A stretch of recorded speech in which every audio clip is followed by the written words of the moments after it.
현재 미국의 트럼프 대통령이 충격적인 성명을 발표했습니다.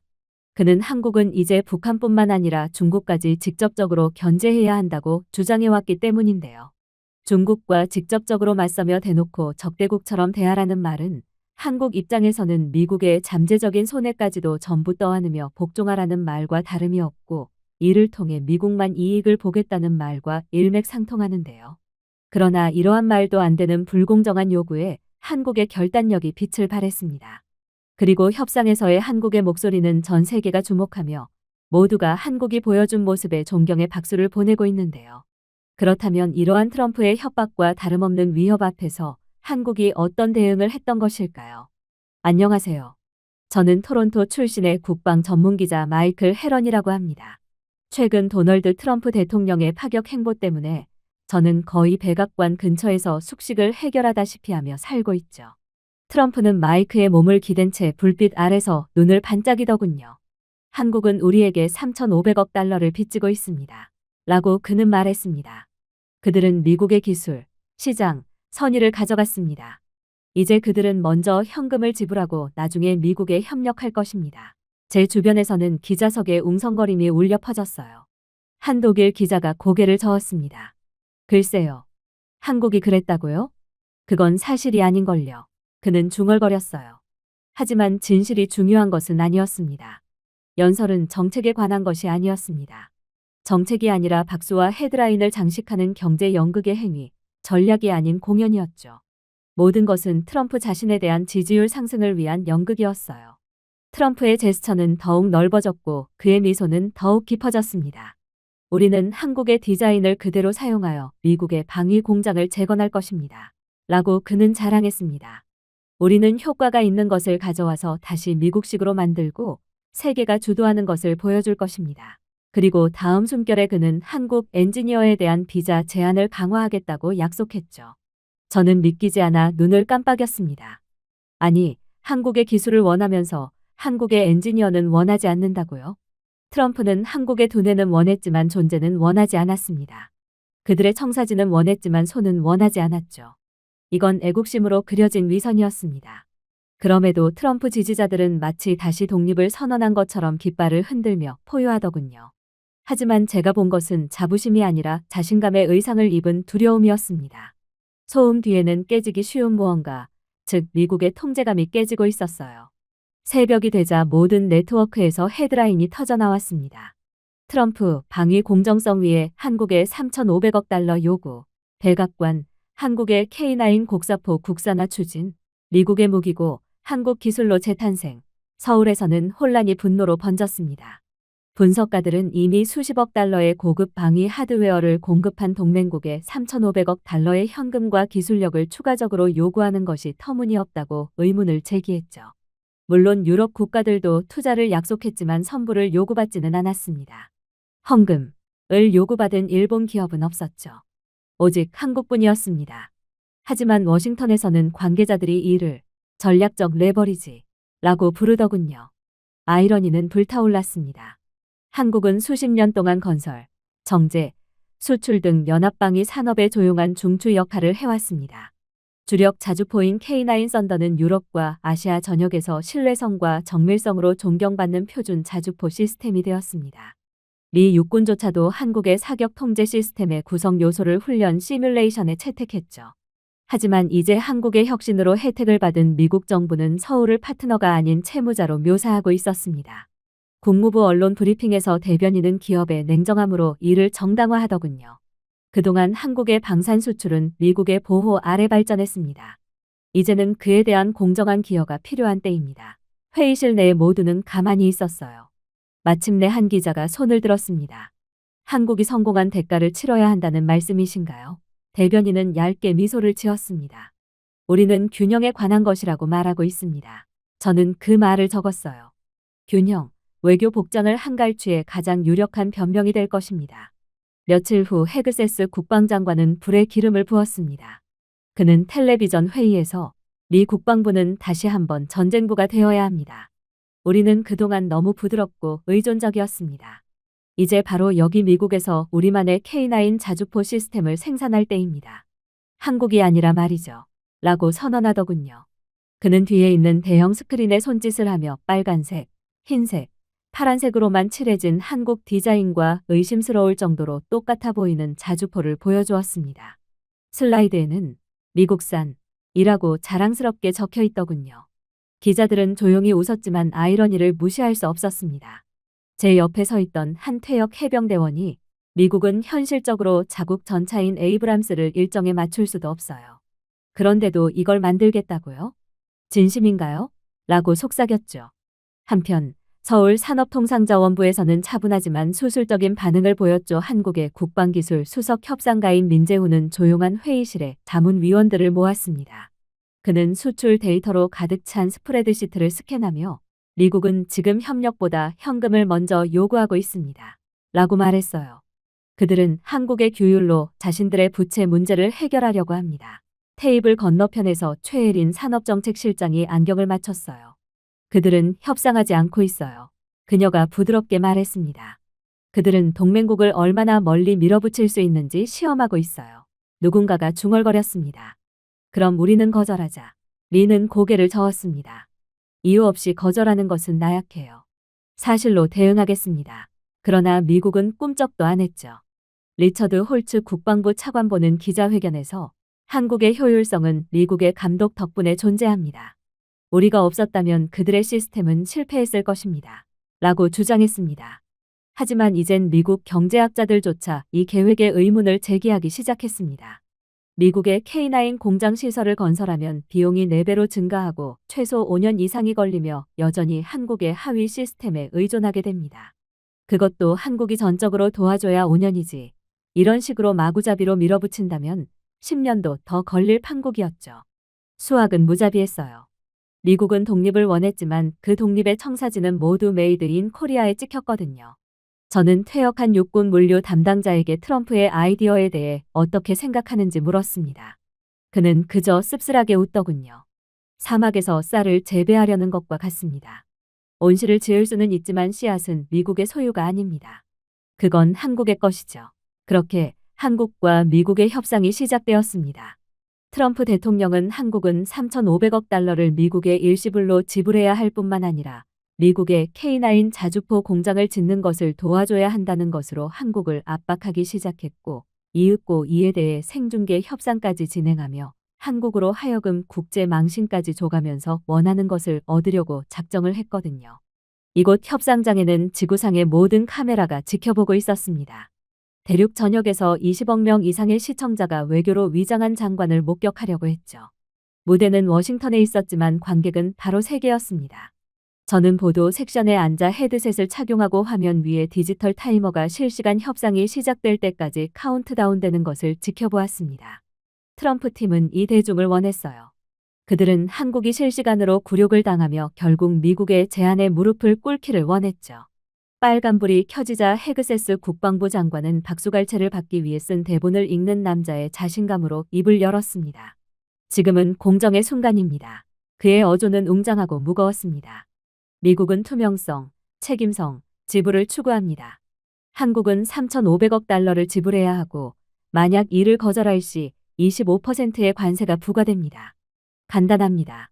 그의 옆에는 리처드 홀츠 미국 국방 차관보가 턱을 꽉 조이고 노트와 카메라 렌즈 사이에서 눈을 깜빡이고 앉아 있었습니다. 그의 오른쪽에는 커다란 미국 국기가 배경을 가로질러 펼쳐져 있었고 그 주름은 갑옷처럼 빛나고 있었죠. 테이블 건너편에는 한국의 민재훈 외교관과 최혜린 산업정책국 국장이 앉아 있었고 조용하고 움직이지 않는 노트북의 희미한 윙윙거리는 소리가 유일한 생명의 흔적이었습니다. 그리고 그들은 이내 충격적인 주장을 해오기 시작했죠. 우리는 트럼프 대통령의 요구를 들었습니다. 라고 그는 측정된 목소리로 말했어요. 하지만 숫자에 대해 논의하기 전에 기초를 명확히 하고 싶습니다. 홀츠는 찡그렸습니다. 이번 협상의 기초는 빚입니다. 한국은 미국에 3,500억 달러의 빚을 졌어요. 아니요. 민 협상관은 부드럽게 대답했습니다. 기초는 기여입니다. 뒤에 있는 화면이 깜빡였습니다. 순간 기술적 결함이라고 생각했어요. 그러자 최혜린이 써서 K-디펜스 에볼루션이라는 작은 드라이브를 삽입하고 조용히 공정성에 관한 것이라면 진실부터 시작하자 라고 말했습니다. 조명이 어두워졌어요. 첫 번째 이미지가 나타났습니다. 한국인 작업자들이 겨울 안개 속에서 탱크 선체를 용접하는 회색 흑백 영상, 금속이 복도를 부딪히는 소리. 내레이션도 캡션도 없었어요. 그저 노동의 리듬만 있을 뿐이었죠. 그리고 영상은 바뀌었습니다. 창원의 고속 조립 라인, 레이저 파리 K9A2 썬더라는 단어를 완벽한 강철로 새겼습니다. 대조적인 장면은 숨막히는 장면으로 단 50년 만에 탄생했어요. 최 국장은 마침내 말을 꺼냈습니다. 1970년대에 한국은 탱크를 방수포 아래에 용접하여 기계에 눈이 닿지 않도록 했습니다. 그리고 오늘날 우리는 비행 중에 스스로 궤적을 재조정하는 시스템을 구축하는 발전을 이루었죠. 한 세대만의 희소성에서 정밀성으로 전환한 것입니다. 그녀의 어조는 반항적이지 않았습니다. 사실적이고 거의 임상적이었죠. 현재 53개 국의 군대가 한국 방위 시스템을 운영하고 있습니다. 라고 그녀는 계속 말했습니다. 실패는 한 번도 없었죠. 홀츠는 감동 없이 몸을 뒤로 젖혔습니다. 당신은 우리에게 광고를 보여주고 있습니다. 라고 그는 말했습니다. 우리는 지금 돈에 대해 이야기하고 있습니다. 요점을 벗어나지 마세요. 하지만 민 협상관은 태블릿을 화면에 연결하며 대답했습니다. 한국의 공급망, 유지 보수 네트워크, 전자 부품 소싱 등 데이터가 벽을 채웠어요. 민 협상관은 한국이 72시간 동안 수출을 중단하면 전 세계 포병 공급이 62% 감소합니다. 라고 말했습니다. 나토 준비 태세가 40% 감소합니다. 태평양 함대 표적 시스템은 보정을 잃죠. M270 다중 발사기의 절반이 업데이트 수신을 중단합니다. 96시간 이내에 유타 공장의 생산이 중단됩니다. 숫자는 계속 증가했고 붉은 선은 정맥이 말라붙는 것처럼 지도를 가로지르고 있었습니다. 프레스 갤러리는 침묵에 빠졌어요. 홀츠의 미소조차도 흔들렸습니다. 저는 국방부 보좌관이 다른 보좌관에게 속삭이는 것을 보았고 그들의 얼굴은 인정에 겨워 조여졌습니다. 그들은 데이터가 허구가 아니라 자체 조달 보고서에서 나온 것이라는 것을 알고 있었죠.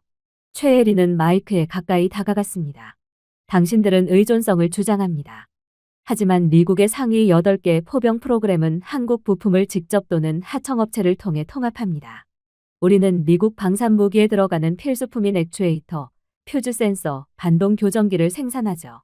그리고 한국은 지체 없이, 스캔들 없이, 신용을 요구하지 않고 그렇게 해왔습니다. 그녀는 다음 슬라이드를 클릭했습니다. 그 위에는 미국 방위 대기업인 레이시온, 제너럴 다이내믹스, 노스롭 그루먼의 로고가 한국 공급업체와 가는 선으로 연결되어 있었습니다. 홀은 속삭임으로 가득 찼어요. 한국과의 모든 파트너십은 미국 경제의 이익을 가져다 주었습니다. 부채가 아니라 수익을 가져다 주었습니다. 라고 그녀는 말했습니다. 홀츠는 턱을 꽉 쥐었습니다. 파트너십은 재배치할 수 있습니다. 한국만 우리에게 공급을 할 수 있는 것은 아니고 오히려 한국은 미국에 공급을 할 수 있다는 것만으로 감사히 여겨야 합니다. 하지만 민 협상관은 조용히 말했습니다. 그럼 재배치하도록 하세요. 한국은 미국에 대한 부품 공급을 끊을 테니 다른 국가를 알아보라는 말입니다. 방이 얼어붙었습니다. 아무도 저항을 예상하지 못했어요. 하지만 과연 미국이 한국 없이 할 수 있을까요? 효율성은 기계의 산물이 아닙니다. 시스템의 산물이죠. 그러니 미국은 절대로 한국을 대체할 수 없는 것입니다. 그는 이어서 말했습니다. 그는 작은 도식을 제기했어요.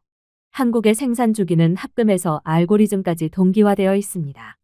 K9 배럴에 사용되는 강철, 화재 제어의 AI 안정제, 전자제품의 습도 센서는 모두 운송 반경 2시간 이내에 제작되었습니다.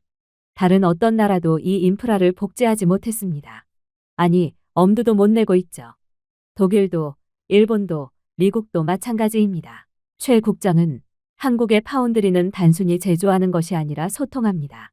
모든 부품이 디지털로 기록되고 모든 고장이 사전 분석되며 모든 배송 시간이 밀리초 단위로 단축되죠.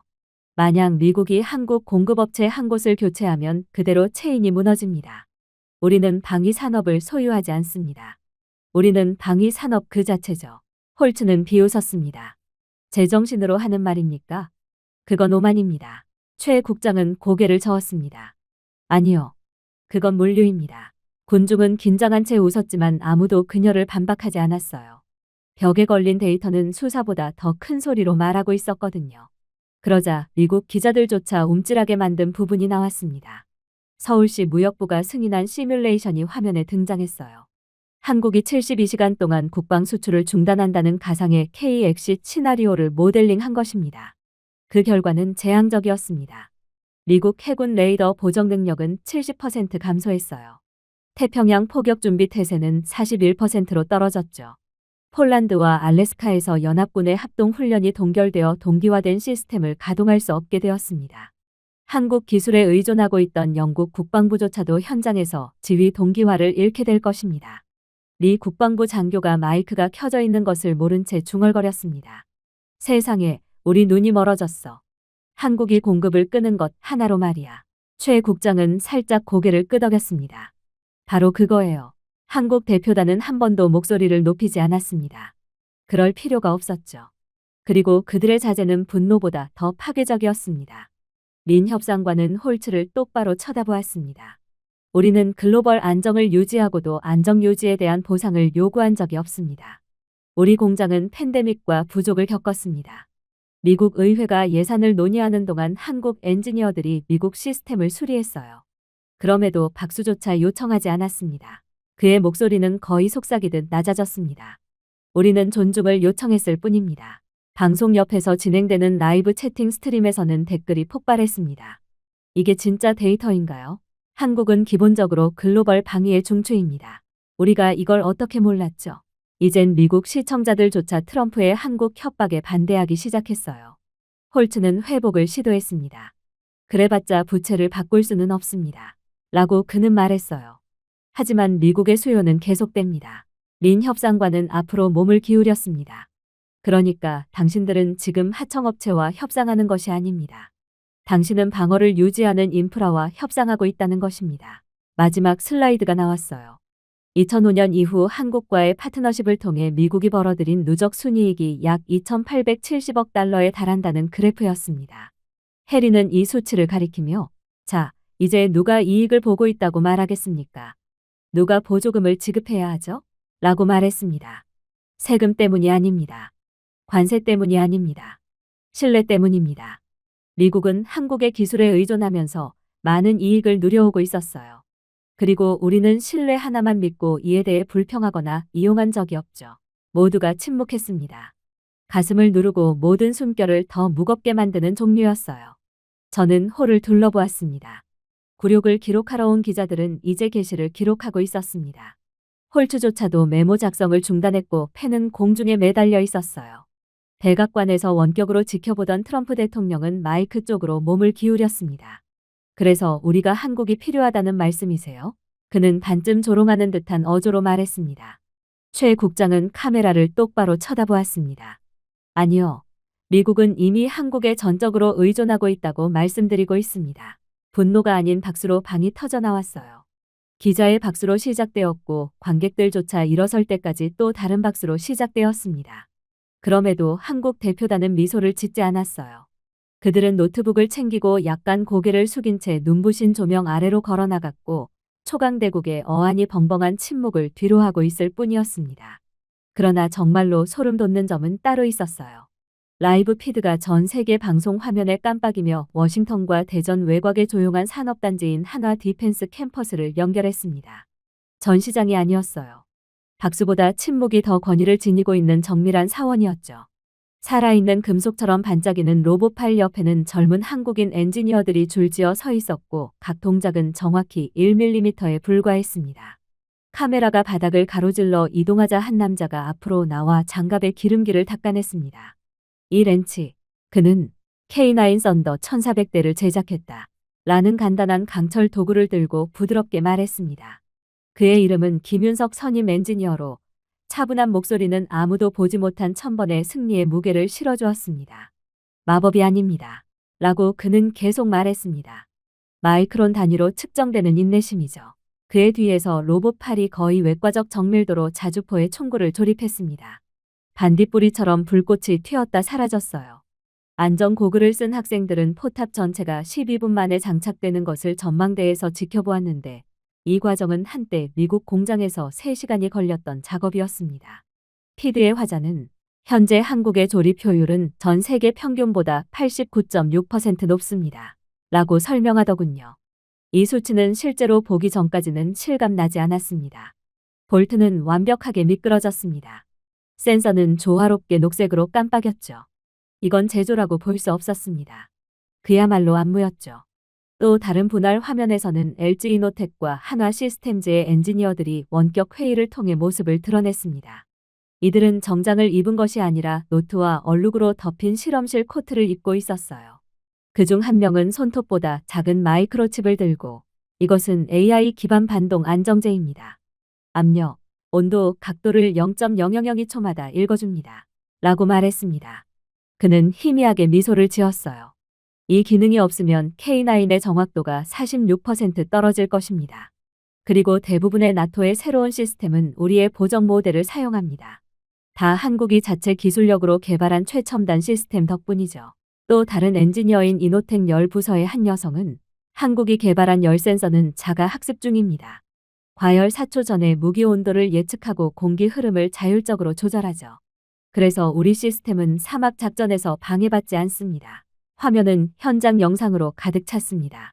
핀란드 군인들이 마이너스 30도 눈 속에서 K9 썬더를 테스트한 후 섭씨 45도 사막 열 아래에서 호주 부대가 사격을 하고 있었어요. 이러한 극단적인 환경에서조차도 조주는 완벽하게 유지되었습니다. 실패율 제로입니다. 라고 그녀는 간단히 말했습니다. 다른 어떤 국가도 이에 미치지 못했습니다. 그들의 자주포는 이상적인 기온에서만 제대로 작동하므로 실전 상황에서는 무용지물이 될 가능성이 크죠. 오직 한국 자주포만이 전 세계 어느 극한의 환경에서도 제대로 동작합니다. 워싱턴으로 돌아가면 방은 고요했습니다. 한때 한국의 조립라인 문화를 조롱했던 미국 분석가들은 이제 실제 엔지니어링이 어떤 모습인지 지켜보고 있었습니다. 모든 칩, 모든 회로, 모든 볼트는 빌린 것도 아니고 라이선스를 받은 것도 아닌 한국에서 설계되고 정제되고 있었어요. 해리는 퓨즈 점화부터 화재 제어 AI에 이르기까지 모든 시스템은 100% 한국산이라고 설명했습니다. 저는 그녀가 조용한 확신을 가지고 말하는 것을 지켜보았던 기억이 납니다. 나토가 사거리 연장과 신뢰성을 요청했을 때 그녀는 말했습니다. 그들은 우리가 더 저렴해서가 아니라 정확해서 우리에게 왔습니다. 그 말은 자부심처럼 들리지 않았습니다. 사실처럼 들렸죠. 그리고 그것은 훨씬 더 강력했습니다. 한 국방부 고문은 다른 고문에게 속삭였습니다. 공급 생태계를 복제할 수는 없습니다. 너무 동기화되어 있어요. 한국의 K9 자주포 공장을 미국에 짓겠다고요? 저걸 보고도 그런 소리가 나옵니까? 다른 고문은 숨죽여 대답했습니다. 그럼 구매해야겠네요. 한국으로부터요. 하지만 이미 모든 센서, 안전기, 모든 스마트 퓨즈에 한국에 숨겨진 건축가들의 흔적이 담겨 있다는 사실은 이미 분명했습니다. 다음 화면에서 실시간 피드는 한국 첨단 연구시설의 디지털 시뮬레이션으로 전환되었어요. K9 유닛의 홀로그램 모델이 공중에 떠 있었고 내부는 투명한 파란색으로 렌더링 되었습니다. 데이터 라벨이 뜨면서 모든 내부 부품이 희미한 빛을 내며 펄싱되었습니다. 티타늄 세라믹 하이브리드 반동 마운트, 나토 표준보다 73% 가벼움, 위상 편의 10코어, 212% 긴 수명, 마이크로 퓨즈 시퀀서, 오류율 0.002%. 각 사양은 한 줄의 시처럼 정밀하게 작성되었습니다. 청중석에 있던 한 미국 대령이 몸을 앞으로 내밀었습니다. 이 모든 것이 자국산이라고요? 화면 속에서 선임 엔지니어 김윤석이 희미하게 미소를 지었습니다. 네, 한국은 아무도 하지 않기 때문에 직접 해버렸죠. 그게 우리의 성공 비결이고 당신들은 절대로 우리를 베낄 수 없는 이유입니다. 그는 2000년대 초 한국 엔지니어들이 아무도 넘볼 수 없을 것처럼 보였던 유럽 열화상 특허를 넘어선 과정에 대해 말해주었습니다. 한국은 라이선스를 구매하는 대신 역설계를 통해 프로세스를 재정의했어요. 2010년까지 이들은 원본보다 2배 더 효율적인 국산 모듈을 생산했습니다. 오늘날 이러한 시스템은 미국 자체의 여러 포병 플랫폼을 포함하여 전 세계 첨단 포병 플랫폼의 60% 이상을 구동하고 있죠. 그러나 더욱 소름 돋는 통계는 폭격처럼 계속해서 쏟아져 나왔습니다. 한국형 반동 댐퍼는 무기 스트레스를 37% 줄여 배럴 수명을 7년 연장했습니다. 이들의 AI 궤적 시스템은 미국 M109 팔라딘의 탑재 시스템보다 3.2배 더 빠르게 발사 솔루션을 계산했죠. K9의 목표 편차는 40km 지점에서 0.18m도 채 되지 않았고 이건 국방 기자석을 놀라게 할 정도로 정밀한 수치였습니다. 피드가 끝나자 미국 대표단의 얼굴에서 이상한 점을 발견했습니다. 분노가 아니었어요. 인정이었습니다. 수십 년 동안 그들은 스스로를 민주주의의 무기고라고 불렀습니다. 하지만 진짜 무기고, 보이지 않는 무기고는 자랑할 필요가 없는 엔지니어들의 교율 속에 한국 공장의 조용한 정밀함 속에 있었어요. 나중에 복도에서 최혜린을 만났을 때 저는 그녀에게 이 방송에 대해 어떻게 생각하는지 물었습니다. 그녀는 희미하게 미소를 짓더군요. 진짜 웃긴 게 무엇인지 아세요? 라고 그녀는 말했습니다. 미국은 기술은 돈을 기반으로 한다고 생각하는 것입니다. 하지만 기술은 기억을 기반으로 합니다. 그래서 미국은 자국의 자주포 공장도 제대로 구현하지 못하고 한국의 자주포 기술을 그대로 베껴가려고 협박을 하는 것이죠. 저는 찡그렸습니다. 기억이요? 그녀는 고개를 끄덕였습니다. 우리가 설계하는 모든 센서는 그것을 만든 사람들의 기억, 즉 실패, 밤, 배고픔을 담고 있습니다. 그것은 돈으로 대체할 수 없는 것입니다. 그래서 그들은 우리를 대체할 수 없는 것이죠.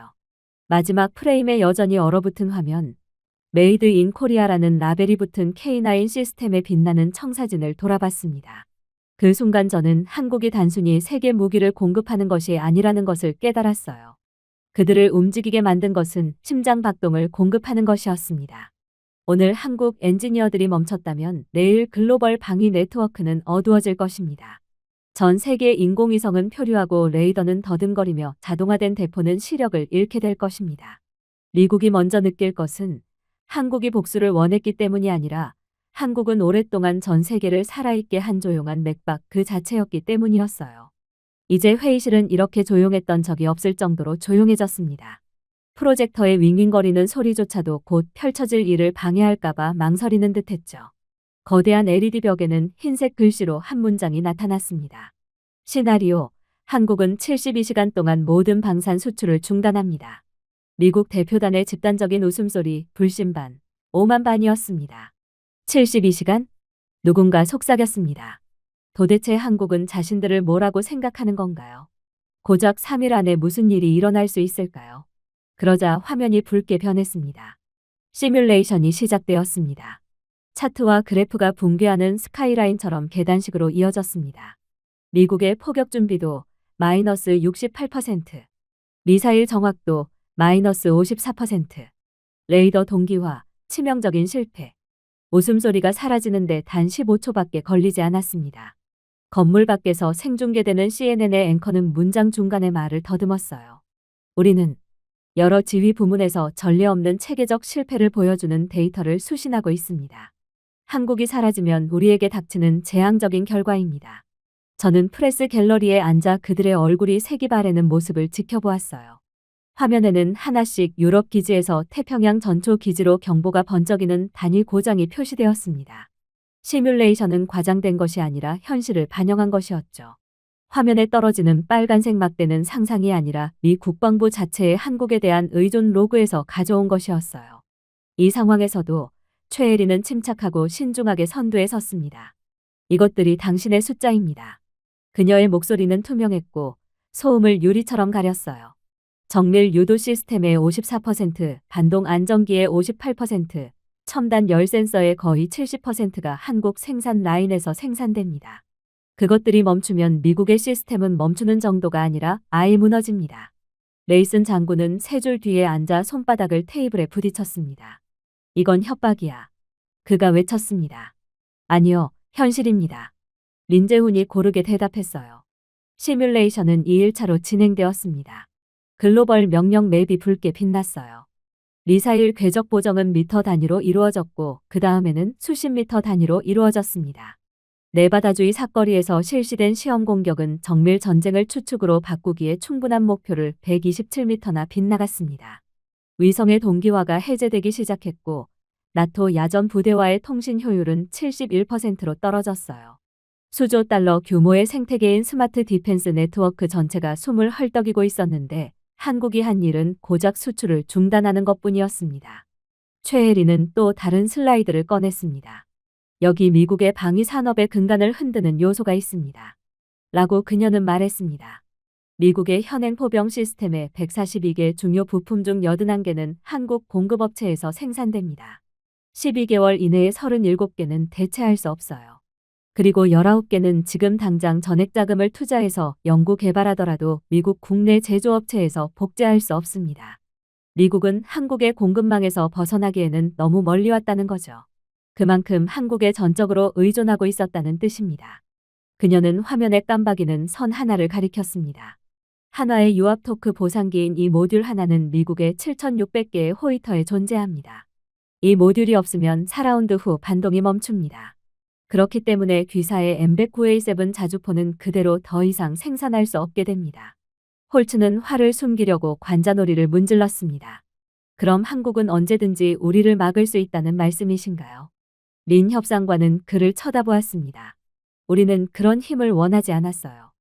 당신들이 현실을 외면하는 동안 우리는 그것을 얻었을 뿐입니다. 그리고 더욱 재앙적인 순간이 찾아왔죠. 반도체 지도가 나왔습니다. 더 이상 무기에 관한 것이 아니라 미국의 디지털 골격 자체에 관한 것이었죠. 해리는 방어용 AI 칩의 41%가 한국에서 왔습니다.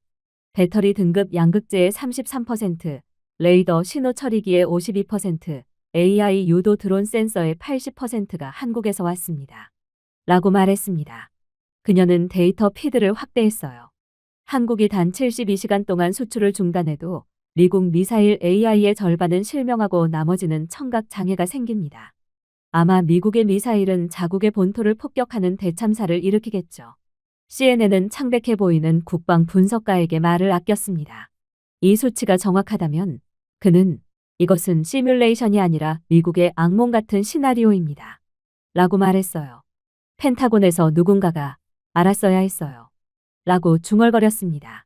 그럼에도 불구하고 그들은 알지 못했습니다. 수십 년 동안 한국은 미군이 사용하는 거의 모든 첨단 시스템을 보급, 수리, 보정 및 업그레이드했습니다. 하지만 한국은 팡파르도 깃발 흔들기도 없이 조용히 그렇게 해왔죠.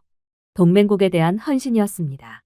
미국에 항해하는 모든 군함, 펄싱하는 모든 레이더, 계산하는 모든 지휘 서버, 그 안 어딘가에는 어김없이 한국 칩, 한국 센서 또는 한국 알고리즘이 작동하고 있었습니다.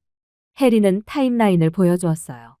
1999년부터 그녀는 한국은 미군과 연합군의 230만 대의 국방급 프로세서와 45만 개 이상의 정밀 모듈을 납품해왔습니다. 각각의 건물은 마감일, 압력 그리고 종종 귀하의 관세하에 지어졌죠. 우리는 단 한 번도 멈추지 않았습니다. 우리는 계속해서 건물을 지었죠. 그녀는 잠시 멈춰서서 방을 둘러보았습니다. 2015년 애리조나에서 배터리에 화재가 발생했을 때 누가 재설계했나요? 우리가 했어요. 괌에서 미사일 자이로가 고장났을 때 누가 재보정했나요? 우리가 했어요. 이라크에서 AI 표적 시스템이 과열되었을 때 누가 패치를 작성했나요? 우리가 작성했어요. 그녀의 목소리가 낮아졌습니다. 우리는 인정을 요청한 것이 아닙니다. 동맹국이 하는 일을 했을 뿐입니다. 그런데 지금 미국을 보세요. 이게 지금 동맹국을 대하는 행동이 맞다고 생각하시나요? 아무도 대답을 할 수 없었습니다. 그렇게 시뮬레이션은 3일차로 넘어갔죠. 캘리포니아의 드론 시험장이 오프라인 상태이고 알래스카의 미사일 방어망이 얼어붙었으며 미 해군이 자율 잠수함 통신이 80% 감소했다고 보고하는 등 전체 부문이 눈을 깜빡였습니다. 미국의 시스템은 한국과의 협력을 통해서만 작동합니다. 그리고 당신들은 이것을 아웃소싱이라고 부르죠. 그러나 우리는 이를 파트너십이라고 부릅니다. 라고 민 협상관은 조용히 말했습니다. 홀츠의 목소리가 침묵을 깼습니다. 그리고 한국이 미국을 영구적으로 차단한다면? 민 협상관은 숨을 내쉬었습니다. 그러면 미국은 움직이지 않습니다. 항공기 조립 라인은 3일 이내에 멈출 것입니다. 전기차 생산량은 85% 감소하겠죠. 반도체 공장은 에칭가스와 정밀 웨이퍼를 잃게 됩니다. 위성의 조명이 하나씩 어두워질 것입니다. 그는 최종 그래프를 가리켰습니다. 미국의 경제적 피해 추정치 30일 동안 1조 4천억 달러. 무기도 금수 조치도 전쟁도 그렇게 빠른 속도로 큰 피해를 입힐 수 없습니다. 처음으로 홀츠의 눈에서 두려움을 보았습니다. 권력을 잃는 것에 대한 두려움이 아니라 미국의 압도적인 것처럼 보였던 힘이 사실은 항상 다른 사람의 어깨에 남아 있었는지 깨닫는 두려움이었죠. 그럼에도 민 협상관은 목소리를 높이지 않았습니다. 우리는 결코 당신을 무력화시키고 싶지 않았어요. 그가 부드럽게 말했습니다. 우리는 당신에게 상기시켜주고 싶었어요. 동맹은 결코 지배를 기반으로 구축된 것이 아니라 신뢰를 기반으로 구축된 것입니다. 그리고 신뢰는 빚지지 않습니다. 그것은 공평하게 유지되죠. 혜린이 노트북을 닫자 시뮬레이션의 붉은 빛이 희미해졌습니다. 만약 한국이 진정으로 멈춘다면 그녀는 말했습니다. 세상은 단순히 공급업체를 잃는 것을 끝나지 않을 것입니다. 균형을 잃게 되겠죠. CNN의 카메라가 그녀의 마지막 말을 포착했습니다. 몇 시간 만에 입소문이 났어요. 전 세계의 평론가들은 이를 반복했죠. 침묵 속에 구축되는 나라는 이제 결과를 통해 말합니다. 하지만 정말로 충격적이었던 영상은 따로 있었습니다. 제한된 미국 국방시설 내에서 특수 계약에 따라 일하는 한국 엔지니어들에 대한 영상이었어요. 그들의 이름은 공식 데이터베이스에 존재하지도 않았습니다. 급여 또한 근무 시간과 일치하지 않았죠.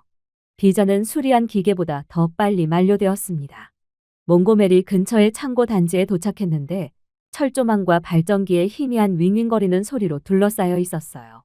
회색 작업복을 입은 한 한국인 남자가 영상에 나왔습니다. 그의 신분증에는 회사 로고가 없고 일련 번호만 적혀 있었어요. 그가 자기소개를 했을 때 그는 희미하게 웃으며 제 이름을 쓰지 말고 그냥 제이라고 불러주세요. 라고 말하더군요. 내부는 유아펌프, 반동실, 센서를 겨냥한 포병 부품들이 바닥에 줄지어 있었고 모두 한국어로 조용히 말하는 사람들에 의해 조정되고 있었습니다. 한 한국인 남성은 거대한 총기 마운트에 볼트를 조이며 우리는 미국 방위 산업의 유령입니다. 라고 말했습니다. 우리가 멈추면 미국 내의 모든 총이 멈추죠. 저는 이 한국인 엔지니어들이 미국 포병 시스템에 사용되는 정밀 부품의 40% 이상을 유지하고 있다는 것을 알게 되었습니다. 이들은 특허, 보고서, 심지어 사진에 등장하는 것이 금지된 임시 기술 교류 프로그램에 따라 비행기를 타고 왔습니다. 비자는 매 6개월마다 갱신되었지만 기여는 수십 년 동안 지속되었죠.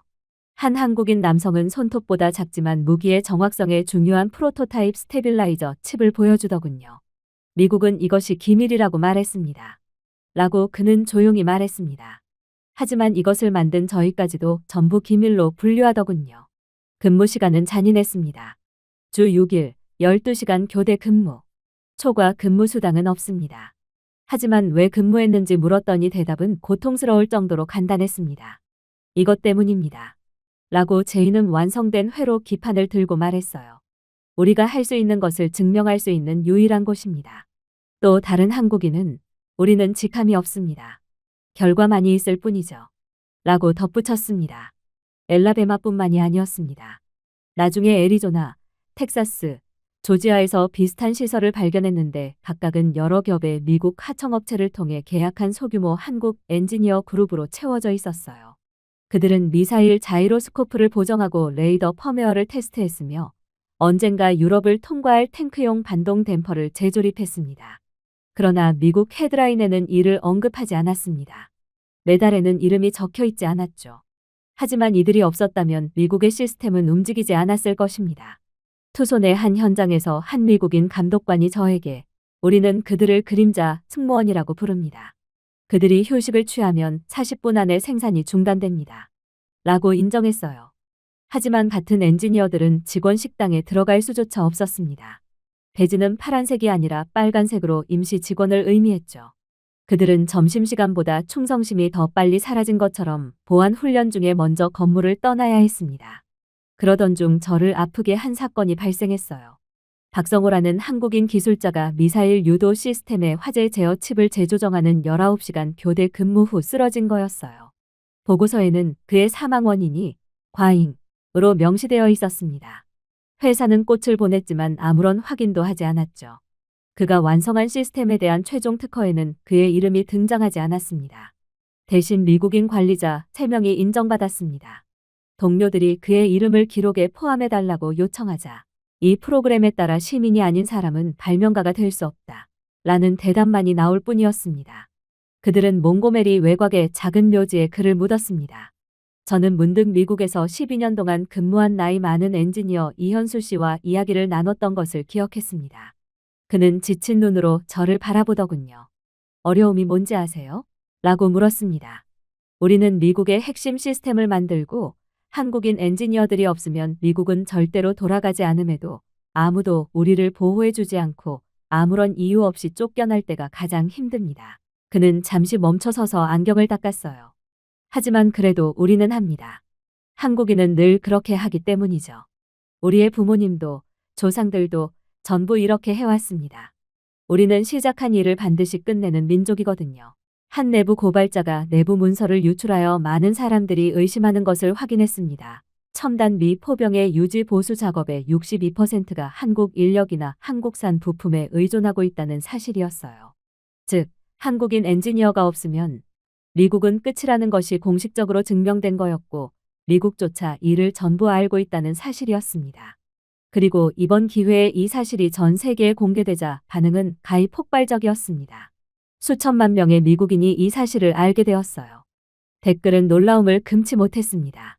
우리는 전혀 몰랐어요. 우리가 공로를 인정받는 동안 한국인들은 모든 것을 지었어요. 진정한 애국자들은 결코 돈을 받지 못했습니다. 미 국방부 관계자들조차도 충격을 감추지 못했습니다. 한 분석가는 기록에 내일 한국 기술자들이 작업을 중단하면 일주일 안에 포병 네트워크가 고장날 것이라고 인정했어요. 과장이 아니라 산술이었습니다. 또 다른 분석가는 우리는 다른 사람의 정확성을 바탕으로 제국을 건설했습니다. 라고 속삭였죠. 그때 저는 한국인들을 묶어두는 것이 단순한 기술이 아니라 더 깊은 무언가라는 것을 깨달았습니다. 인정받지 못하더라도 사라지지 않는 조용한 자부심, 그들은 용병이 아니었어요. 한국인들은 단순한 계약자가 아니었습니다. 그들은 카메라가 촬영하지 않은 곳에서 정밀함과 지구력의 전쟁을 벌이는 보이지 않는 군인들이었어요. 그러나 이렇듯 협상장의 분위기가 완전히 한국 쪽으로 넘어가자 트럼프는 이를 가만히 지켜만 보고 있지 않았습니다. 이내 충격적인 영상통화가 연결되었습니다. 존 노 신임 미국 국방부인도 태평양 담당 차관보는 목을 가다듬고 마이크 쪽으로 몸을 기울였어요. 그의 목소리는 측정되었지만 무겁게 홀 전체에 울려 퍼졌습니다. 한국은 우리의 동맹국만이 아닙니다. 한국은 동아시아의 핵심 국가로 중국을 저지할 수 있고 저지할 수 있어야 합니다. 라고 그는 말했습니다. 마치 천둥소리 같았어요. 카메라가 한국 대표단을 확대해서 비췄는데 그들은 차분하지만 움직이지 않는 얼굴을 하고 있었습니다. 기자들은 서로에게 중얼거렸습니다. 어떤 사람들은 칭찬이라고 불렀고 다른 사람들은 함정이라고 불렀습니다. 반대편에서는 트럼프 대통령이 미소를 지으며 글로벌 피드를 향해 눈을 반짝였습니다. 그렇게 강하다면 그는 마이크에 대고 말했습니다. 그들이 중국도 견제하게끔 합시다. 홀은 조용해졌습니다. 이게 협상이었나요? 아니면 공개 재판이었나요? 한 프랑스 특파원이 이건 외교가 아니라 연극이야 라고 속삭이는 소리가 들렸습니다. 일본 언론은 조용히 웃었고 중국 기자단은 격렬하게 타이핑을 시작하며 헤드라인에 미국이 한국을 중국에 밀어붙인다 라고 적었어요. 하지만 민재훈 협상관은 움찔하지 않았습니다. 그는 너무 노련했기 때문이었어요. 그는 그저 목소리 톤을 조절하고 희미한 미소로 카메라를 올려다보았습니다. 대통령님, 그는 한국의 최우선 임무는 그림자와 싸우는 것이 아니라 폭풍을 막는 것입니다. 당신은 우리에게 중국을 저지하라고 하지만 지리, 경제, 현실은 우리를 묶는 것과 다릅니다. 라고 말했습니다. 그의 말은 느리게 움직이는 연기처럼 공중에 매달려 있었어요. 우리는 중국과 연간 3,100억 달러가 넘는 무역 국경을 공유하고 있습니다. 한 번의 실수로 동아시아 공급망의 절반이 침몰할 수도 있다는 소리입니다. 우리 하늘은 중국을 오가는데 비행시간이 몇 분밖에 걸리지 않습니다. 그리고 우리 도시는, 우리 국민은 중국과 같은 계절풍 속에서 살고 있죠. 중국 봉쇄를 명령하는 것은 우리에게 너무도 가혹합니다. 트럼프는 얼굴을 찡그렸어요. 그럼 안 된다는 말씀이신가요? 민 협상관의 표정은 변하지 않았습니다. 중국을 봉쇄하려면 우리 자신의 절반을 억제해야 한다는 말입니다. 하지만 오해하지 마세요. 우리는 중국의 미국에 대한 공격이 확산되는 동안 한 번도 가만히 서 있지 않았습니다. 당신은 우리가 조용히 하는 일에 얼마나 많은 중요성과 헌신이 달려있는지 전혀 눈치채지 못했을 뿐입니다. 그는 최혜린 국장에게 미묘하게 손짓을 했습니다. 조명이 어두워지자 대표단 뒤에 화면이 살아났어요. 선, 데이터 피드, 레이더 네트워크, 위성 아크로 소용돌이치는 태평양의 이미지가 담겨 있었습니다. 한국이 중국을 막을 수 있는지 물어보셨죠? 라고 그녀는 말했습니다. 우리는 이미 그렇게 했습니다. 중국과의 관계에 큰 영향을 안 주는 선에서 한국은 늘 미국에 협력했죠. 지도는 남중국해를 확대했습니다. 작은 신호가 깜빡이며 모든 배와 모든 움직임이 실시간으로 추적되었습니다. 이 피드는 대전과 제주에서 작전 중인 한국 방위 관측망에서 왔습니다. 우리는 2.1m의 정확도로 중국 함대의 움직임을 추적합니다. 우리의 데이터는 한국 안보뿐만 아니라 괌, 오키나와 및 그 밖의 연합군 작전도 지원하죠. 놀란 신음소리가 방 전체에 울려 퍼졌습니다. 한미 해군 장교가 다른 해군 장교에게 속삭였습니다. 우리 위성보다 해상도가 더 좋은걸요? 한국은 대체 어느 틈에 저런 기술을 개발했던 것일까요? 그럼에도 불구하고 그녀는 계속해서 말했습니다. 우리는 그것을 억제라고 부르지 않았습니다. 우리는 그것을 평화 유지라고 불렀죠. 존노는 이제 거의 방어적인 자세로 다시 앞으로 기울었습니다. 한국이 그런 수준의 지능을 가지고 있다면 중국을 견제하는데 더 적극적인 역할을 하지 않을까요? 어쩌면 인도 태평양 연합을 이끌 수도 있겠죠. 민 협상관은 고개를 저었습니다. 리더십은 우리가 살아남을 수 없는 전쟁을 도발하는 것이 아니기 때문입니다. 다른 사람들이 보지 못하는 전쟁을 막는 것입니다. 이 지역의 모든 움직임은 연쇄 반응이며 한국은 70년 동안 두 개의 지각판 사이에서 깨지지 않고 살아가는 법을 배워왔습니다. 생각해 보세요. 우리 주위에는 북한, 러시아, 중국, 일본이라는 예측할 수 없는 나라들이 있습니다. 전쟁을 일으키는 국가들이죠. 그러나 우리는 이런 나라들 옆에서도 살아남고 번영했습니다. 우리가 어떻게 이것을 가능하게 했을까요?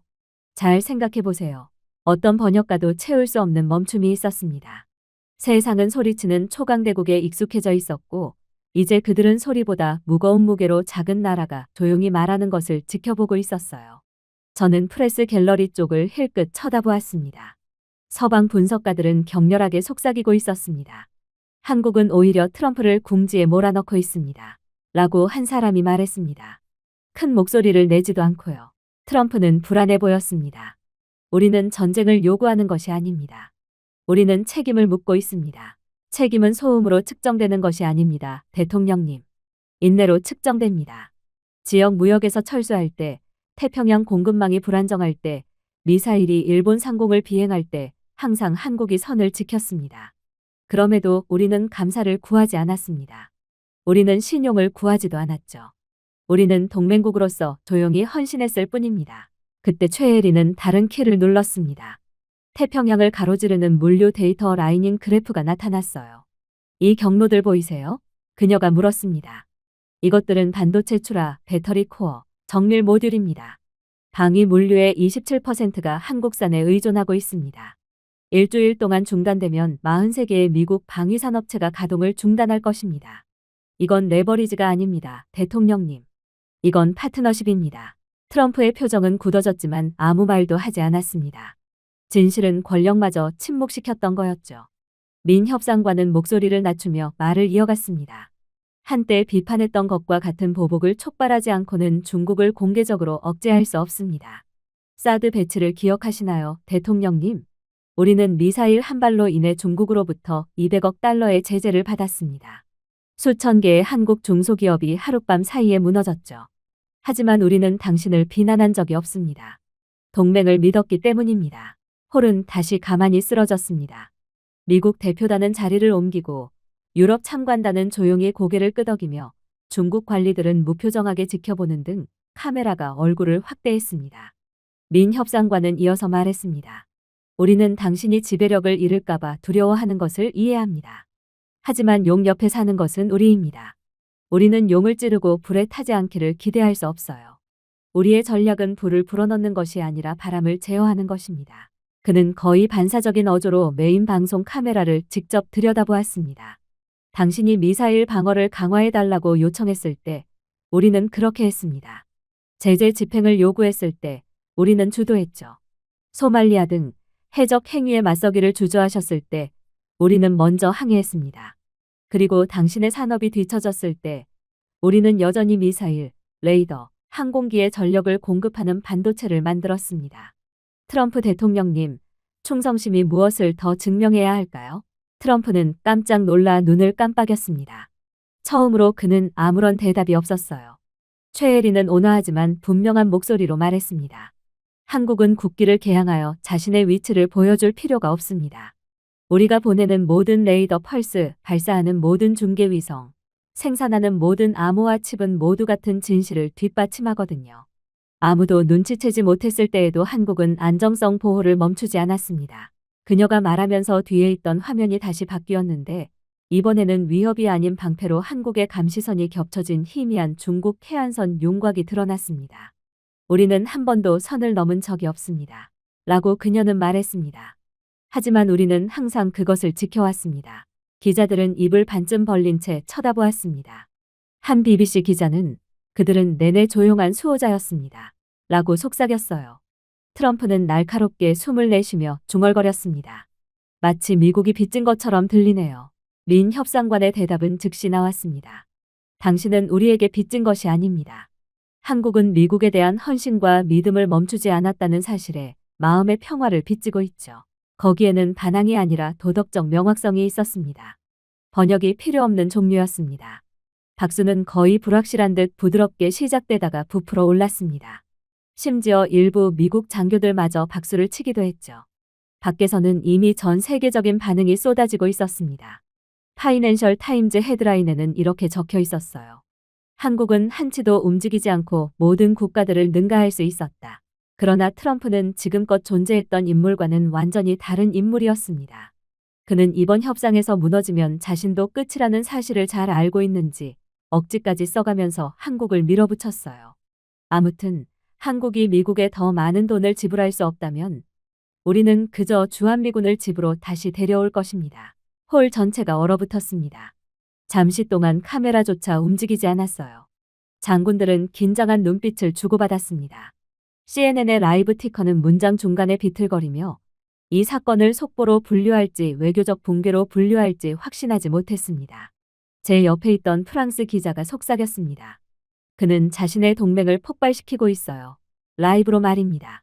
트럼프는 모든 얼굴에 가해지는 충격에 만족하며 앞으로 몸을 기울였습니다. 이제 한국이 스스로를 방어할 수 있는지 봅시다. 그는 패닉을 예상하며 한국 대표단을 향해 미소를 지었습니다. 하지만 한국 팀은 너무나도 태연했어요. 린재훈 협상관은 움직이지 않았습니다. 그의 펜은 손에 고정되어 있었어요. 최혜린 국장은 노트북을 힐끗 보더니 고개를 끄덕이며 그를 돌아보았습니다. 준비됐어요. 그녀가 부드럽게 말했습니다. 시작할까요? 민 협상관은 조용히 대답했습니다. 네. 그들에게 독립이 어떻게 생겼는지 보여주세요. 그들 뒤에 있는 거대한 화면이 깜빡였습니다. 잠시 동안 전 세계는 코드, 데이터 스트림, 지도의 선과 같은 검은 인터페이스를 보았습니다. 그러다 홀로그램 투사가 시야에 들어왔어요. 실시간 군사 작전 시뮬레이션이었습니다. 민 협상관은 이것이 바로 우리의 자율 AI 지휘 네트워크인 K 지휘 시스템입니다. 라고 시작했습니다. 트럼프는 찡그렸습니다. 시뮬레이션? 최혜리는 희미하게 미소를 지었습니다. 아니요, 대통령님. 실시간 작전입니다. 지도는 동해를 확대했습니다. 드론, 선박, 항공기, 위성 등 점들이 빠르게 움직였어요. 몇 초마다 파란빛의 선이 이를 연결하여 살아있는 신경망을 만들었죠. 레이더, 소나, 우주 기반 관측 장치에서 실시간 데이터가 통합되는 피드가 표시되자 방은 조용해졌습니다. 최혜리는 각 노드는 93억 개의 전투 데이터 세트로 훈련된 공유 알고리즘에 연결되어 있습니다. 이 시스템은 그 어떤 인간 명령 체인보다 빠르게 반응합니다. 라고 설명했습니다. 워싱턴에서 지켜보던 국방부 관찰자들은 믿을 수 없다는 듯이 중얼거리기 시작했어요. 그들 중 한 명은 마이크가 작동 중이라는 사실을 모른 채 접건, 우리 합동 전투 클라우드보다 빠르네요. 라고 말했습니다. 시뮬레이션에서 가상의 미사일이 한국 해군 함정을 향해 발사되었습니다. 공격이 완료되기도 전에 AI는 2개의 요격기를 재배치하고 유도 시스템을 잠그고 미끼 드론을 배치했는데 모두 1.8초 이내에 이루어졌습니다. 그야말로 완벽한 대응과 반격이었죠. 그건 미국의 시스템. 아니, 개선된 건가요? 한 미국 장군이 속삭였습니다. 최혜린이 고개를 끄덕였어요. K사령부는 원래 미국의 다중 도메인 전투 네트워크를 모델로 삼았습니다. 하지만 적응형 학습을 사용하여 재구성했죠. 이제 미국의 것보다 43% 더 빠른 응답률과 99.7%의 작동 정확도로 실행됩니다. 트럼프의 미소가 흔들렸습니다. 더 이상 우리가 필요 없다는 말씀이세요? 민 협상관은 그를 똑바로 쳐다보았어요. 우리는 미국이 필요하다고 말했었죠. 주한미군 말입니다. 하지만 우리는 당신 덕분에 배웠어요. 당신은 미국의 이익을 위해 동맹국을 희생하며 그간의 우정을 전부 부정하고 있죠. 우리는 이제 주한미군이 언제든 빠져나갈 수 있다는 것을 알았고 그렇기 때문에 그러한 상황을 대비하여 기술력을 갈고 닦을 수 있었습니다. 그의 뒤에서 시뮬레이션은 다시 확장되어 이제 대륙별 커버리지를 보여주었습니다. 서울에서 부산, 제주에서 DMZ까지 네트워크는 전기 신경계처럼 반짝였어요. 민 협상관은 이것이 한국의 50년간의 생존 기간입니다. 라고 말했습니다. 위성을 살 여유가 없을 때 우리는 위성을 만들었습니다. 슈퍼컴퓨터를 살 수 없을 때는 지하의 서버를 구축했죠. 자원이 없을 때는 규율이 있었습니다. 그것이 우리의 수도가 되었습니다. 관객들은 1960년대 한국의 흑백 영상, 진흙밭을 가로지르는 농부들, 촛불에 라디오 부품을 조립하는 학생들, 얼어붙은 조선소에서 부품을 납땜하는 엔지니어 등 시각적 타임라인이 화면에 재생되는 것을 지켜보았습니다. 내레이션은 민 협상관의 차분한 목소리를 통해 이루어졌어요. 이 나라에 굶주림과 희망만 있던 시절이 있었습니다. 우리는 천연자원이 없었습니다. 권력도 영향력도 없었죠. 가만히 있지 않으려는 손만 있었습니다. 불과 몇십 년 전의 이야기죠. 라고 그는 말했습니다. 스크린은 서울의 디지털 스카이라인, 인공지능 연구소, 자율지휘센터의 이미지로 전환되었습니다. 그 손들은 이제 초당 10억 개의 계산을 하는 기계를 안내하고 있습니다. 공장 노동자들의 자녀들은 세계 최고의 코더가 되었습니다. 한국 전쟁에서 싸웠던 군인들의 아들들은 과학자가 되었습니다. 그리고 그들의 알고리즘은 이제 우리뿐만 아니라 국가를 보호하죠. 방은 완전히 조용했습니다. 심지어 트럼프도 움직임을 멈췄습니다. 그러자 최혜리는 시스템의 수출 잠재력을 보여주는 또 다른 데이터 화면을 가리켰어요. 이것은 단순한 방어가 아닙니다. 라고 그녀는 말했습니다. 산업입니다. 한국의 AI 사령부 기술은 현재 국제 계약에서 840억 달러의 가치를 지니고 있습니다. 매년 AI 방산 수출은 26%씩 증가하고 있죠. 폴란드의 미사일 방어부터 UAE의 사이버 사령부에 이르기까지 이미 14개의 해외 시스템을 관리하고 있습니다. 그리고 각 시스템에 대한 수출은 우리가 차세대 연구에 대한 비용을 지불할 수 있도록 하죠. 그녀는 잠시 멈췄다가 미국이 철수를 선택한다고 해도 우리는 무너지지 않을 것입니다. 우리는 진화할 것입니다. 늘 그래왔으니까요. 라고 덧붙였습니다. 트럼프는 테이블에 손을 부딪혔습니다. 그건 파트너십이 아니라 경쟁입니다. 지금 미국과 경쟁해 보겠다는 건가요? 민 협상관은 부드럽게 대답했습니다. 아니요, 대통령님. 그게 바로 성장입니다. 그리고 당신의 예측할 수 없는 자국 우선주의는 성장이 가장 진정한 존중의 형태라는 것을 가르쳐 주셨습니다. 예측이 다시 바뀌었습니다.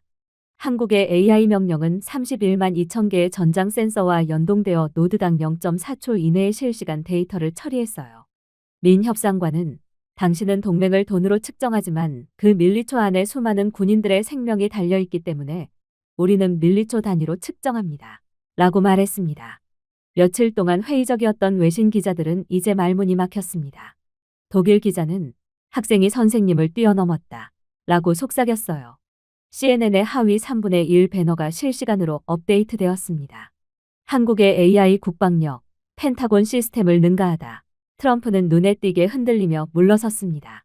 전 세계는 반란이 아니라 역량이라는 진정한 독립의 모습을 방금 보았습니다. 민 협상관은 마지막 키 하나를 누르며 시위를 마무리했습니다. 대한민국의 홀로그램은 밝은 파란색으로 빛났습니다. 이것이 바로 독립작전입니다. 허가도 개입도 사과도 필요 없는 지휘 체계죠. 반항하는 것이 아니라 일어서기 위해 만들어졌습니다. 전시 상황이 닥친다면 이제 한국은 미국의 작전 명령을 기다릴 필요가 없어요. 그런 시절은 이미 지나갔죠. 라고 그는 말했습니다. 그리고 한국이 내민 증거 앞에 이제 그들의 말을 부정하거나 의심하는 사람은 단 한 명도 없게 되었죠. 트럼프는 자신이 패배를 했다는 것을 직감했음에도 여전히 의자에 기대어 팔짱을 끼웠습니다. 생방송 카메라가 여전히 굴러가고 있었거든요. 당신들은 자율성을 원한다고 말합니다. 라고 그는 말했습니다. 그럼 대가를 치르세요. 자신을 방어하세요. 멋진 시스템과 인공지능 장난감이 있으니 계속하세요. 미국 방패 없이도 살아남을 수 있다는 것을 보여주세요. 그의 어조는 더 이상 협상이 아니었습니다. 도발이었죠. 그럼에도 민 협상관은 움찔하지 않았습니다. 한국은 이전에도 여러 번 위협에 대해 들어본 적이 있었지만 이번에는 다른 생각을 하고 있는 것 같았어요. 트럼프의 조롱하는 말 뒤에는 세계가 아직 큰 소리로 인정하지 않은 것이 있었기 때문입니다.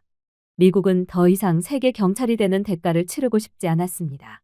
트럼프는 공개적으로 한국이 돈을 내지 않으면 미국이 걸어나간다고 위협했어요. 그리고 미국이 걸어가면 한국은 2개의 핵보유국을 마주하고 홀로 서 있어야 했습니다. 수십 년 동안 한국은 북한이 발사하면 미국이 압도적인 핵무력으로 보복하겠다는 약속인 확장 억지력을 믿어왔어요. 하지만 지난 몇 년 동안은 그 믿음이 흔들렸습니다. 우크라이나는 핵무기를 포기한 후에도 같은 보장을 약속받았습니다. 그러나 러시아 탱크가 국경을 넘어 굴러가면서 보장은 무기 선적 지원과 외교 성명으로 바뀌었습니다. 그 이미지는 방한의 모든 한국 전략가들을 괴롭혔어요. 그 순간 트럼프 대통령의 국가안보보좌관인 엘브리지 콜빈이 했던 말이 협상장에 울려 퍼졌습니다. 그의 말은 차분했지만 무게가 실렸죠. 그는 분명 미국은 한국이 자위권을 향한 길을 지지한다 라고 말했습니다. 한국이 핵무기를 개발한다고 해도 미국은 한국의 핵개발을 방해하지 않을 것입니다. 모두가 술렁였습니다. 기자들은 서로를 바라보며 제대로 들었는지 다시 한번 확인했죠. 핵능력. 미국은 한국의 그 족쇄를 풀어준 것인가요? 이어지는 영상에서 콜빈은 이어서 한국은 규율, 안정성, 책임감이 입증되었습니다. 동아시아 안보의 부담을 짊어져야 한다면 이를 보장하기 위한 도구도 갖춰야 합니다. 라고 말한 것이 떠올랐어요. 수십 년 만에 처음으로 미국 관리가 한국 국방계획가들이 수년 동안 속삭였던 핵 주권 논리를 공개적으로 인정한 것입니다. 민 협상관은 심호흡을 하고 일어섰습니다. 우리는 허락을 구하는 것이 아닙니다. 그는 목소리를 낮추며 말했어요. 우리는 이해를 구하고 있습니다. 이미 당신들이 한국에 대한 핵무기 개발을 허가하겠다고 했으니까요. 그가 버튼을 누르자 거대한 화면에 동아시아의 억지력 불균형을 보여주는 상세한 그래프인 새로운 슬라이드가 나타났습니다. 북한은 약 60개의 작전 탄두를 보유하고 있습니다. 중국은 400개 이상의 작전 탄두를 보유하고 있죠. 러시아는 5,000개 이상을 보유하고 있습니다. 그러나 한국은 0입니다. 그는 잠시 말을 멈췄습니다. 억지력은 특권이 아닙니다. 생존 수학입니다. 차트가 다시 변경되었어요. 한국의 전략적 방위 결정 중 72%가 여전히 미국의 승인 메커니즘에 묶여 있다는 것을 보여주었습니다. 민 협상관은 미국이 주저하면 서울은 피를 흘립니다. 미 국방부가 지원하면 부산은 불타오릅니다. 그것은 동맹이 아니에요. 그것은 마비입니다. 라고 덧붙였습니다. 트럼프는 찡그렸습니다. 그래서 핵무기를 원하시나요? 그게 다인가요? 민 협상관은 그를 똑바로 쳐다보았습니다. 우리는 평화를 원합니다. 하지만 다른 남자의 손가락이 버튼 위를 맴도는 것에 달려있는 평화는 평화가 아니라 인내심입니다. 승인의 속삭임이 장내에 울려 퍼졌습니다. 한때 회의적이었던 외신 기자들조차도 원초적인 논리를 파악하는 듯했죠. 한국은 기술, 자원, 교육을 갖추고 있었습니다. 부족했던 것은 허가였고 어쩌면 더 이상 그것이 필요하지 않을 용기였을지도 모릅니다. 그러자 최혜린 국장이 연단에 올랐습니다. 숫자로 이야기해봅시다. 라고 그녀는 말하더군요. 한국은 이미 전 세계 핵지휘 체계에 사용되는 전 세계 디램의 90%를 생산하고 있습니다. 우리는 미국 미사일 유도 장치 내부의 프로세서를 설계하죠. 연합군 방어 배터리의 70%의 리튬 부품을 공급합니다. 심지어 F-35의 표적 카메라를 만들기도 합니다. 그런데도 우리는 독자적인 억지력을 발휘할 준비가 되지 않았다는 이야기만 듣고 있어요. 그녀는 잠시 멈춰서서 사실을 폭로했습니다. 내일 우리 부품이 사라진다면 캘리포니아에서 베를린에 이르는 모든 발사 플랫폼이 사라질 것입니다. 대통령님, 미국이 자국 우선주의를 펼치면서 한국은 우리 스스로를 스스로의 힘으로 지켜야 한다고 말하고 있는데 왜 우리는 진정으로 우리 자신을 보호해서는 안 될까요? 트럼프는 아무 말도 하지 않았습니다.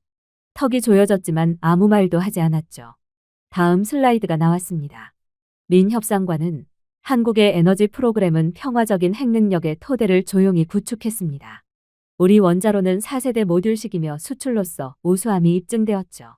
민간 전력을 위해 풍요롭게 할 수도 있고 세계가 강제로 손을 내밀면 생존을 위해 풍요롭게 할 수도 있습니다. 라고 말했습니다. 그는 그것을 명시적으로 말할 필요가 없었어요. 데이터는 스스로를 대변했거든요. 그녀 뒤에 화면이 깜빡였다가 한국의 모듈형 마이크로 원자로인 HNR-25라는 이름에 작고 반짝이는 캡슐의 도식인 가장 냉소적인 기자들조차 침묵시키는 이미지로 밝혀졌습니다. 이것은 세계에서 가장 작은 고수익 원자력 시스템입니다. 30만 명이 거주하는 도시에 전력을 공급하거나 잠수함이 급유 없이 지구를 3바퀴 돌 수 있을 만큼 충분한 추진력을 제공할 수 있죠. 탄소 배출 제로, 멜트다운 위험 제로, 재활용 토륨 연료를 사용합니다. 세단보다 작고 F-16 엔진보다 가볍죠. 즉, 한국은 세계에서 가장 우수한 원자력 기술을 가지고 있다는 소리입니다. 트럼프는 얼굴을 찡그렸어요. 그래요. 한국은 그런 것도 할 수 있다고 말씀하시는군요. 네, 그녀가 부드럽게 끼어들었습니다. 군사용으로 재구성하면 억제 수준의 능력을 유지할 수 있는 충분한 핵분열성 출력을 생성할 수 있습니다. 헐떡이는 소리가 홀 전체에 퍼졌습니다. 기자들은 지금 생방송으로 한국의 핵무기 보유를 인정하는 건가요? 라고 속삭였죠. 하지만 해리는 멈추지 않았습니다. 우리는 마을을 위협하기 위해 지은 것이 아니라 마을을 밝히기 위해 지은 것입니다. 하지만 주권 없는 기술은 다른 사람의 무기가 된다는 교훈을 전 세계가 우리에게 가르쳐 주었습니다. 화면이 다시 이동하면서 한국의 차세대 전략 미사일인 현무5B의 이미지가 홀로그램으로 완벽하게 떠 있는 모습이 포착되었습니다. 이것은 파괴 무기가 아닙니다. 라고 그녀는 계속 말했습니다. 이것은 억제 무기입니다. 정밀도는 99.9%입니다. 페이로드는 테니스 코트보다 작은 오차 범위로 3,000km 떨어진 목표물을 타격할 수 있죠. 인공위성과 연계된 궤도 AI를 통해 육지, 바다 또는 극궤도 아래에서 발사할 수 있습니다. 놓치지 않습니다. 오작동하지도 않죠. 그리고 전적으로 한국의 알고리즘, 칩, 추진 시스템으로 제작되었습니다. 그야말로 완벽하게 한국의 자체 기술력으로 생산된 것이죠. 화면이 확대되어 데이터 오버레이가 드러났습니다. 해리는 미국이 중거리 핵전력 조약에서 탈퇴했을 때 전 세계가 망설였습니다. 우리는 주저하지 않았습니다. 우리는 투자했습니다. 정밀 방위, 에너지 자급자족, 지속 가능한 억지력에 247조 원을 투자했죠. 그 결과 오늘날 우리는 폴란드, 체코, UAE에 원자로를 수출하고 있습니다. 첨단 원자력 시스템 분야의 수출 가치는 작년에만 1,000억 달러를 넘었습니다. 우리는 전쟁을 쫓는 것이 아닙니다. 우리는 안정성을 수출하고 있어요. 라고 설명했습니다. 그녀는 다음 슬라이드를 클릭했습니다. 연료 1kg당 메가와트 출력인 전 세계 원자력 효율을 비교한 표를 보여주었습니다. 한국 시스템은 92%의 효율로 미국 65%, 프랑스 59%, 러시아 54%를 크게 앞질렀어요. 우리 원자로는 건설 속도가 빠르고 운영이 깔끔하며 의도적인 개조 없이는 무기화가 불가능합니다. 그것이 바로 우리의 강점입니다. 두려움 없이 전력을 생산하죠. 트럼프는 날카롭게 숨을 내쉬었습니다. 그 말은 한국은 이미 우리를 능가했다는 말입니다. 그러나 데이터는 감정이 없었어요. 모든 사실을 완벽하게 그려냈죠. 현재 인프라만 있으면 한국은 6개월 이내에 핵분열 가능한 물질을 생산하고 신뢰할 수 있는 탄두를 조립하여 기존 운반 시스템에 즉시 통합할 수 있습니다. 현무5 미사일은 이미 사거리가 3,000km를 넘었고 정밀도는 2m 이내였습니다. 그 함의는 분명했어요. 한국은 0에서 시작할 필요가 없었습니다. 로이터의 한 기자는 그들은 이미 프레임을 구축했습니다. 빠진 것은 핵심뿐입니다. 라고 속삭였습니다. 민 협상관은 청중을 향해 몸을 돌렸어요. 이것은 야망이 아닙니다. 이것은 산술입니다. 우리는 지구상에서 가장 군사화된 국경에서 35km 떨어진 곳에 살고 있습니다. 우리 국민은 불꽃놀이가 아닌 공습 훈련의 잠에서 깨어납니다. 억지력이 힘이라면 인내와 규율, 희생으로 얻은 것입니다. 그는 1990년대 5조 원에서 현재 59조 원으로 증가한 한국 국방비의 실시간 차트를 지적했습니다. 그 증가의 모든 동전은 외국인 대출이 아니라 한국인 근로자들의 세금에서 나왔습니다. 우리는 서명이 아닌 땀으로 힘들게 힘을 키웠습니다. 트럼프의 고문이 그에게 기울었습니다. 대통령님, 그들은 허세를 부리지 않습니다. 전 세계가 이를 지켜보고 있습니다. 트럼프는 오랫동안 한반도에서 빛의 물결처럼 퍼져나가는 잠재적 억지력의 고리인 화면 속 빛나는 지도를 응시했어요. 그는 거의 불안해 보였습니다. 정말 한국이 그 책임의 무게를 감당할 수 있다고 생각하시나요? 라고 그는 마침내 물었습니다. 린 협상관은 주저하지 않았습니다. 우리는 이미 그렇게 하고 있습니다. 우리는 매일 분단된 국가, 핵 이웃 그리고 위협 속에서도 미소를 지을 것이라는 전 세계적인 기대의 무게를 감당하고 있습니다. 책임이 우리를 두렵게 하는 것은 아닙니다, 대통령님. 의존은 우리를 두렵게 하지 않아요. 선이 깊이 닿았습니다. 미국의 지배력을 방어하러 온 미국 장교들조차도 시선을 낮췄습니다. 해리는 노트북을 닫고 조용히 말했습니다. 우리는 무모한 사람이 아닙니다. 우리는 확산에 관심이 없어요. 하지만 역사는 약속이 조약보다 더 빨리 사라진다는 것을 보여주었습니다. 세상은 앞으로 나아갑니다. 그리고 그렇게 되면 작은 나라도 여전히 버틸 수 있도록 해야 합니다. 뒷줄에서 박수 소리가 들리기 시작했고 복도가 울릴 때까지 점점 더 강해졌습니다. 카메라는 더 이상 애원하지 않고 왜 다른 사람들이 이미 가지고 있는 것을 받을 자격이 있는지 이성적이고 단호하게 설명하는 국가의 모습을 생중계로 포착했습니다. 결과는 분명했죠. 트럼프는 한국에 공개적으로 망신을 주며 자신이 원하는 것을 얻어내려고 했지만 결국 한국의 핵권한마저 넘겨줄 위기에 처했습니다. 한국은 생각보다도 훨씬 강력한 국가며 미국마저 의존하게 만들 정도의 나라이므로 핵무기를 모범적으로 운영할 수 있을 거라는 것을 전 세계에 알려주었죠. 결국 이번 협상은 이미 완벽하게 준비가 된 국가였던 한국만이의 엄청난 승리와 이익을 독차지하게 된 것입니다. 제가 준비해온 내용은 여기까지입니다. 끝까지 시청해주셔서 진심으로 감사드리며 여러분들의 구독과 좋아요 알림 설정은 영상 제작에 큰 힘이 됩니다. 이상 세모튜브였습니다.